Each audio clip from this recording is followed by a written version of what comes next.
স্বামী শিষ্য সংবাদ থেকে বেলুড় মঠ ১৯০২ খ্রিস্টাব্দ। মঠের জমির জঙ্গল সাফ করিতে ও মাটি কাটিতে প্রতি বর্ষেই কতকগুলি স্ত্রী পুরুষ সাঁওতাল আসিত। স্বামীজি তাহাদের লইয়া কত রঙ্গ করিতেন এবং তাহাদের সুখ দুঃখের কথা শুনিতে কত ভালোবাসিতেন। একদিন কলিকাতা হইতে কয়েকজন বিশিষ্ট ভদ্রলোক মঠে স্বামীজির সঙ্গে দেখা করিতে আসিলেন। স্বামীজি তামাক খাইতে খাইতে সেদিন সাঁওতালদের সঙ্গে এমন গল্প জুড়িয়াছেন যে স্বামী সুবোধানন্দ আসিয়া তাহাকে ওই সকল ব্যক্তির আগমন সংবাদ দিলে তিনি বলিলেন, আমি এখন দেখা করতে পারব না, এদের নিয়ে বেশ আছি। বাস্তবিকই সেদিন স্বামীজি ওই সকল দীনদুঃখী সাঁওতালদের ছাড়িয়া আগন্তুক ভদ্রলোকেদের সঙ্গে দেখা করিতে গেলেন না। সাঁওতালদের মধ্যে একজনের নাম ছিল কেষ্টা। স্বামীজি কেষ্টাকে বড় ভালোবাসিতেন। কথা কহিতে আসিলে কেষ্টা কখনো কখনো স্বামীজিকে বলিত, ওরে স্বামী বাপ, তুই আমাদের কাজের বেলা এখানকে আসিস না, তোর সঙ্গে কথা বললে আমাদের কাজ বন্ধ হয়ে যায়। পরে বুড়ো বাবা এসে বকে। কথা শুনিয়া স্বামীজির চোখ ছলছল করিত এবং বলিতেন, না না, বুড়ো বাবা বকবে না, অর্থাৎ স্বামী অদ্বৈতানন্দ, তুই তোদের দেশের দুটো কথা বল। ইহা বলিয়া তাহাদের সাংসারিক সুখ দুঃখের কথা পাড়িতেন। একদিন স্বামীজি কেষ্টাকে বলিলেন, ওরে তোরা আমাদের এখানে খাবি? কেষ্টা বলিল, আমরা যে তোদের ছোঁয়া এখন আর খাই না, এখন যে বিয়ে হয়েছে, তোদের ছোঁয়া নুন খেলে জাত যাবে রে বাপ। স্বামীজি বলিলেন, নুন কেন খাবি? নুন না দিয়ে তরকারি রেঁধে দেবে, তাহলে তো খাবি। কেষ্টা ওই কথায় স্বীকৃত হইল। তারপর স্বামীজির আদেশে মঠে সেই সকল সাঁওতালদের জন্য লুচি, তরকারি, মেঠাই, মন্ডা, দধি ইত্যাদি জোগাড় করা হইল এবং তিনি তাহাদের বসাইয়া খাওয়াইতে লাগিলেন।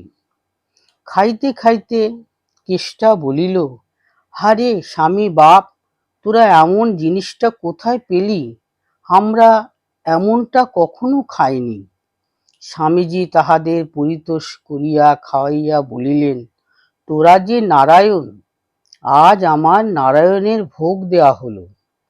স্বামীজি যে দরিদ্র নারায়ণ সেবার কথা বলিতেন, তাহা নিজ জীবনে তিনি এইরূপ অনুষ্ঠান করিয়া দেখাইয়া গিয়াছেন। আহারান্তে সাঁওতালরা বিশ্রাম করিতে গেলে স্বামীজি শিষ্যকে বলিলেন, এদের দেখলুম যেন সাক্ষাৎ নারায়ণ, এমন সরল চিত্ত, এমন অকপট অকৃত্রিম ভালোবাসা এমন আর দেখিনি।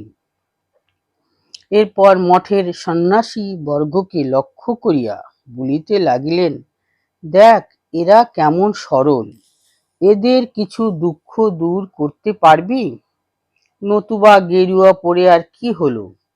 পরহিতায় সর্বস্ব অর্পণ, এরই নাম যথার্থ সন্ন্যাস। এদের ভালো জিনিস কখনো কিছু ভোগ হয়নি, ইচ্ছা হয় মঠ ফট সব বিক্রি করে দিই, এই সব গরিব দুঃখী দরিদ্র নারায়ণদের বিলিয়ে দিই, আমরা তো গাছতলা সার করেইছি। আহা, দেশের লোক খেতে পড়তে পারছে না, আমরা কোন প্রাণে মুখে অন্ন তুলছি। ওদেশে যখন গিয়েছিলুম, মাকে কত বললুম, মা এখানে লোক ফুলের বিছানায় শুচ্ছে, চব্যচস্য খাচ্ছে, কিনা ভোগ করছে, আর আমাদের দেশের লোকগুলো না খেতে পেয়ে মরে যাচ্ছে।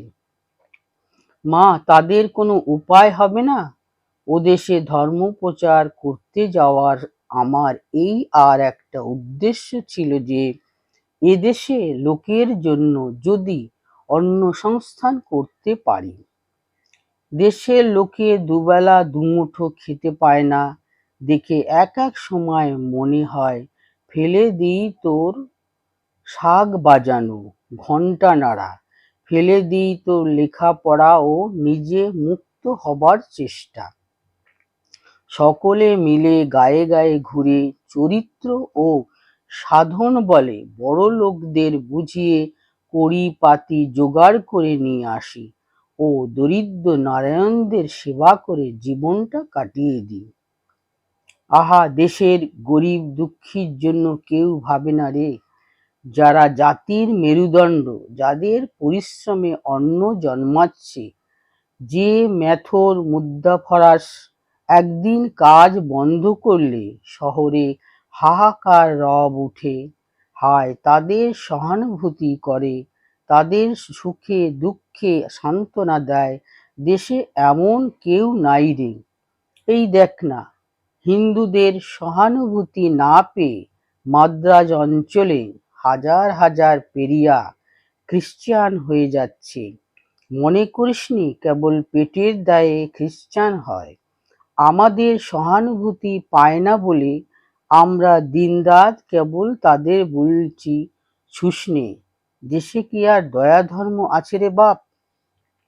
কেবল ছুত মার্গির দল। অমন আচারের মুখে মার ঝাঁটা, মার লাথি। ইচ্ছা হয় তোর ছুতমার্গের গণ্ডি ভেঙে ফেলে এখনই যাই। কে কোথায় পতিত কাঙাল দীনদরিদ্র আছিস বলে তাদের সকলকে ঠাকুরের নামে ডেকে নিয়ে আসি। এরা না উঠলে মা জাগবেন না। আমরা এদের অন্নবস্ত্রের সুবিধা যদি না করতে পারলুম তবে আর কি হলো? হায়, এরা দুনিয়াদারি কিছু জানে না, তাই দিন রাত খেটেও অশন বসনের সংস্থান করতে পারছে না। দে সকলে মিলে এদের চোখ খুলে। আমি দিব্য চোখে দেখছি এদের ও আমার ভেতর একই ব্রহ্ম, একই শক্তি রয়েছেন, কেবল বিকাশের তারতম্য মাত্র। সর্বাঙ্গে রক্ত সঞ্চার না হলে কোনো দেশ কোনো কালে কোথাও উঠেছে দেখেছিস? একটা অঙ্গ পড়ে গেলে অন্য অঙ্গ সবল থাকলেও ওই দেহ নিয়ে কোনো বড় কাজ আর হবে না, এ নিশ্চিত জানবি। শিষ্য বলছেন, মহাশয়, এদেশে লোকের ভিতর এত বিভিন্ন ধর্ম, বিভিন্ন ভাব, ইহাদের ভিতর সকলের মিলে হওয়া সব বড় কঠিন কাজ। স্বামীজি সক্রোধে বলছেন, কঠিন বলে কোনো কাজটাকে মনে করলে হেথায় আর আসিসনি। ঠাকুরের ইচ্ছায় সব দিক সোজা হয়ে যায়। তোর কার্য হচ্ছে দীনদুঃখী সেবা করা, জাতি বর্ণ নির্বিশেষে। তার ফল কি হবে না হবে ভেবে তোর দরকার কি? তোর কাজ হচ্ছে কার্য করে যাওয়া, পরে সব আপনি আপনি হয়ে যাবে। আমাদের কাজের ধারা হচ্ছে গড়ে তোলা, যা আছে সেটাকে ভাঙা নয়। জগতের ইতিহাস পড়ে দেখ, একজন মহাপুরুষ এক একটা সময়ে এক একটা দেশে যেন কেন্দ্রস্বরূপ হয়ে দাঁড়িয়েছিলেন। তাদের ভাবে অভিভূত হয়ে শত সহস্র লোক জগতের হিতসাধন করে গেছে। তোরা সব বুদ্ধিমান ছেলে, হেথায় এতদিন আসছিস, কি করলি বল দেখি? পরার্থে একটা জন্ম দিতে পারলিনি? আবার জন্মে এসে তখন বেদান্ত ফেদান্ত পড়বি।